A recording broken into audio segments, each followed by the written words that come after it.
সংবাদের এখনকার আয়োজনে প্রথমে থাকছে সংবাদ শিরোনাম। অবশেষে জানা গেল হাদিকে হত্যার আগে শুটার ফয়সালকে 2,41,00,000 টাকা কে দিল। সিআইডি তদন্তে বেরিয়ে আসলো চাঞ্চল্যকর তথ্য, রহস্য ফাঁস, চাপে বিএনপি। এরপর থাকছে যে কারণে এখন পর্যন্ত নিজেকে আড়ালে রেখেছেন ওসমান হাদির স্ত্রী, অনুসন্ধানে বেরিয়ে আসলো চাঞ্চল্যকর তথ্য।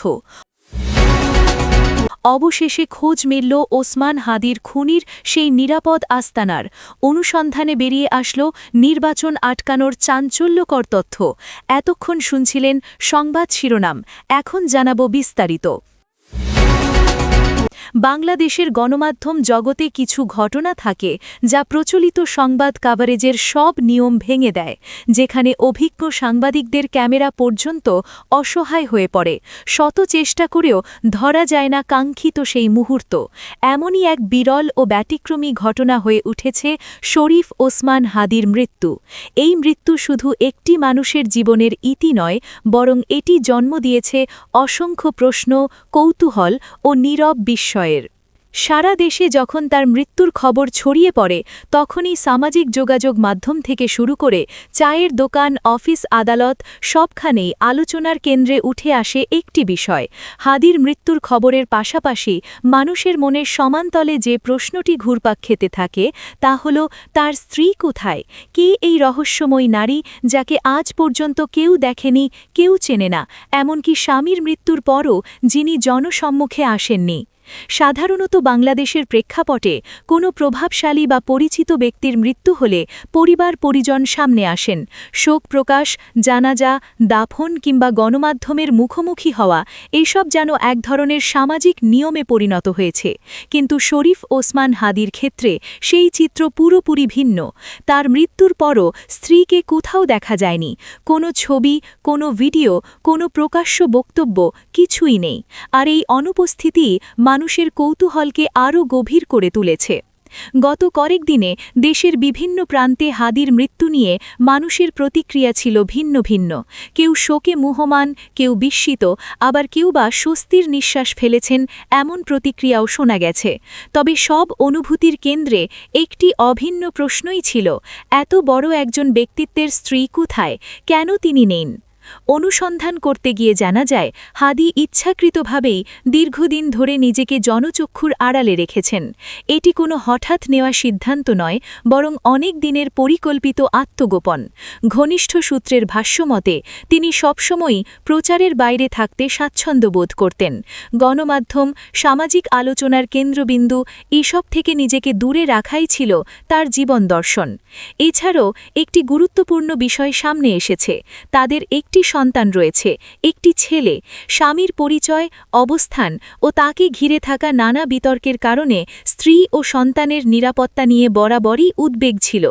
নানা ভয়, শঙ্কা ও অনিশ্চয়তার মধ্যে দিয়েই তাকে জীবন কাটাতে হয়েছে। ফলে স্বামীর মৃত্যুর পর সেই ভয় আরও তীব্র আকার ধারণ করে। নিরাপত্তার প্রশ্নে কোনো ঝুঁকি নিতে চাননি তিনি। বিশেষজ্ঞদের মতে এমন পরিস্থিতিতে অনেক পরিবারই লো প্রোফাইল কৌশল বেছে নেয়। বিশেষ করে যখন কোনো মৃত্যু ঘিরে জনমনে বিভক্ত প্রতিক্রিয়া থাকে, তখন সামনে আসা মানেই নানা প্রশ্ন, সন্দেহ ও চাপের মুখে পড়া। একজন মা হিসেবে সন্তানের ভবিষ্যৎ ও মানসিক নিরাপত্তাকে অগ্রাধিকার দেওয়াই তার কাছে সবচেয়ে গুরুত্বপূর্ণ হয়ে ওঠে। এখানে আরেকটি বিষয় উল্লেখ্য, নীরবতা সবসময় দুর্বলতার প্রতীক নয়। অনেক সময় নীরবতাই হয়ে ওঠে সবচেয়ে শক্তিশালী আত্মরক্ষার উপায়। হাদির স্ত্রী সেই পথই বেছে নিয়েছেন বলে মনে করছেন অনেকে। তিনি কথা না বলেও যেন অনেক কিছু বলে দিচ্ছেন, নিজের নিরাপত্তা, সন্তানের ভবিষ্যৎ এবং ব্যক্তিগত জীবনের সুরক্ষার কথা। গণমাধ্যমের পক্ষেও এটি একটি চ্যালেঞ্জিং পরিস্থিতি, কারণ তথ্যের অভাবে অনুমান ও গুজব ছড়ানোর ঝুঁকি থাকে। দায়িত্বশীল সাংবাদিকতার জায়গা থেকে বলা যায়, কোনো নারীর নীরবতা বা আড়ালে থাকার সিদ্ধান্তকে সন্দেহের চোখে দেখার আগে তার বাস্তবতা ও প্রেক্ষাপট বোঝা জরুরি। প্রত্যেক মানুষেরই ব্যক্তিগত জীবনের অধিকার রয়েছে, সে যত বড় বা আলোচিত ব্যক্তিত্বের জীবনসঙ্গী হোক না কেন।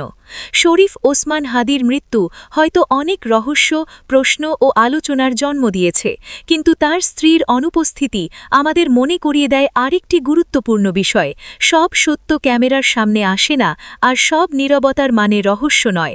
কখনো কখনো তা কেবল আত্মরক্ষার এক নীরব চিৎকার। এই ঘটনায় একদিকে যেমন সমাজের কৌতূহল স্পষ্ট, অন্যদিকে তেমনি স্পষ্ট একটি পরিবারের নিরাপত্তা ও ব্যক্তিগত গোপনীয়তার প্রশ্ন। সময়ই হয়তো একদিন সব প্রশ্নের উত্তর দেবে। তার আগ পর্যন্ত নীরবতার এই অধ্যায়টুকু হয়তো আমাদের সংযম, সহানুভূতি এবং দায়িত্বশীল দৃষ্টিভঙ্গির পরীক্ষায় নিচ্ছে। অবশেষে সামনে এলো শরীফ ওসমান হাদি হত্যাকাণ্ডের সবচেয়ে চাঞ্চল্যকর অধ্যায়।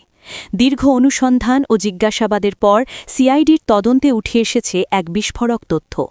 হত্যাকাণ্ডের আগে শুটার ফয়সালের কাছে পৌঁছায় মোট 2,41,00,000 টাকা। এই অর্থ কোথা থেকে এলো, তার মাধ্যমে গেল এবং কী উদ্দেশ্যে ব্যবহার হয়েছে, এই প্রশ্নগুলোর উত্তর খুঁজতেই তদন্তের গতিপথ এখন নতুন মোড় নিয়েছে। আর এই মোড়েই রাজনীতির অঙ্গনে তৈরি হয়েছে তীব্র চাপ ও উত্তেজনা, যেখানে বাংলাদেশ জাতীয়তাবাদী দল বিএনপির নাম উঠে আসায় পরিস্থিতি আরও সংবেদনশীল হয়ে উঠেছে। সিআইডি সূত্রে জানা যায়, ফয়সালের একাধিক ব্যাংক হিসাব, মোবাইল ফাইন্যান্সিং অ্যাপ ও নগদ লেনদেন বিশ্লেষণ করে এই অর্থের সন্ধান পাওয়া যায়। তদন্তকারীদের দাবি, হত্যাকাণ্ডের কয়েক সপ্তাহ আগে ধাপে ধাপে এই টাকা তার নিয়ন্ত্রণে আসে। কিছু অর্থ সরাসরি ব্যাংক ট্রান্সফারের মাধ্যমে, কিছু নগদে এবং কিছু বিদেশ থেকে আসা চ্যানেলের মাধ্যমে লেনদেন হয়েছে বলে প্রাথমিকভাবে ধারণা করা হচ্ছে। তদন্ত সংশ্লিষ্ট এক কর্মকর্তা নাম প্রকাশ না করার শর্তে বলেন, এটি কোনো বিচ্ছিন্ন লেনদেন নয়। অর্থপ্রবাহের ধরন, সময় এবং পরিমাণ সবকিছু মিলিয়ে এটি একটি পরিকল্পিত অপারেশনের ইঙ্গিত দেয়। সিআইডির ভাষ্যমতে, টাকা দেওয়া নেওয়ার সঙ্গে সংশ্লিষ্ট কয়েকজন মধ্যস্থতাকারীর নামও তদন্তে উঠে এসেছে, যাদের রাজনৈতিক যোগাযোগ খতিয়ে দেখা হচ্ছে। এ পর্যায়েই আলোচনায় আসে বিএনপির নাম। তদন্ত সূত্রের দাবি, অর্থের একটি অংশ এমন কিছু ব্যক্তির মাধ্যমে এসেছে যারা অতীতে বিএনপির রাজনীতির সঙ্গে যুক্ত ছিলেন বা দলটির বিভিন্ন কর্মকাণ্ডে সম্পৃক্ত ছিলেন বলে পরিচিত। যদিও তদন্ত এখনও চলমান, তবু এই তথ্য প্রকাশ্যে আসতেই রাজনৈতিক অঙ্গনে ব্যাপক আলোড়ন সৃষ্টি হয়েছে। এ বিষয়ে বিএনপির পক্ষ থেকে তাৎক্ষণিক প্রতিক্রিয়াও এসেছে। দলটির একাধিক নেতা অভিযোগগুলোকে রাজনৈতিক উদ্দেশ্য প্রণোদিত এবং ভিত্তিহীন বলে আখ্যা দিয়েছেন। বিএনপির একজন শীর্ষ নেতা গণমাধ্যমকে বলেন, একটি চলমান হত্যাকাণ্ডের তদন্তকে ব্যবহার করে একটি রাজনৈতিক দলকে জড়ানো অত্যন্ত দায়িত্বজ্ঞানহীন কাজ। বিএনপির কোনো ব্যক্তি বা সাংগঠনিকভাবে এই ঘটনার সঙ্গে সম্পৃক্ততা নেই। তবে একই সঙ্গে রাজনৈতিক বিশ্লেষকরা বলছেন, বিষয়টি শুধু অস্বীকারের মধ্যেই সীমাবদ্ধ থাকলে চলবে না। কারণ অর্থের অঙ্ক বড়, সময়কাল স্পষ্ট এবং তদন্ত সংস্থার হাতে থাকা ডকুমেন্টেশনও নাকি যথেষ্ট গুরুতর। বিশ্লেষকদের মতে, যদি অর্থপ্রবাহের সঙ্গে কোনো রাজনৈতিক পরিচয়ের ব্যক্তি জড়িত থেকেও থাকে, সেটি ব্যক্তি পর্যায়ের অপরাধ নাকি সাংগঠনিক নির্দেশ, এই পার্থক্য নির্ধারণ করাই এখন সবচেয়ে গুরুত্বপূর্ণ। সিআইডি সূত্র আরও জানায়, তারা শুধু অর্থদাতাদের পরিচয় নয়, বরং কেন এই অর্থ দেওয়া হয়েছিল সেই প্রশ্নের উত্তর খুঁজছে। এটি সরাসরি হত্যার জন্য পারিশ্রমিক নাকি অন্য কোনো অপরাধমূলক কর্মকাণ্ডের অংশ, তা নিশ্চিত হতে আরও ফরেনসিক অডিট ও ডিজিটাল ট্র্যাকিং করা হচ্ছে। ফয়সালের মোবাইল কল রেকর্ড, মেসেজিং অ্যাপের ডেটা এবং বিদেশি যোগাযোগও বিশ্লেষণের আওতায় আনা হয়েছে। এই ঘটনায় আরেকটি গুরুত্বপূর্ণ দিক হল শরীফ ওসমান হাদির পরিচয় ও প্রভাব। তিনি এমন একজন ব্যক্তি ছিলেন যাকে ঘিরে নানা স্তরের মানুষ, স্বার্থ ও দ্বন্দ্ব জড়িয়েছিল বলে মনে করছেন অনেকে। ফলে তার হত্যাকাণ্ডকে শুধুমাত্র একটি ব্যক্তিগত আক্রোশের ফল হিসেবে দেখছেন না তদন্তকারীরা, বরং এর পেছনে থাকতে পারে অর্থ, ক্ষমতা ও রাজনৈতিক সমীকরণের জটিল সমন্বয়।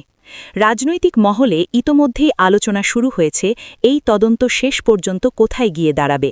কেউ বলছেন এটি বিএনপিকে চাপে রাখার একটি কৌশল, আবার কেউ মনে করছেন সত্যিই যদি দলের সঙ্গে যুক্ত কোনো প্রভাবশালী ব্যক্তি এতে জড়িত থাকেন, তবে সেটি হবে দলের জন্য বড় ধাক্কা।